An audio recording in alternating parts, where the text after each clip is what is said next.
দেখো বন্ধুরা, আমাদের হাওড়া ব্রিজ পুরো দেখা যাচ্ছে। এই যে একটু জুম করে দেখালাম তোমাদের। এই দেখো মহাদেব, হর হর মহাদেব। এত সুন্দর লাগছে না, কি বলবো তোমাদের। তোমরা না আসলে বুঝতেই পারবে না যে কত সুন্দর এই জায়গাটা।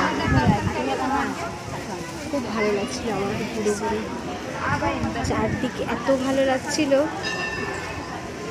জয় মা।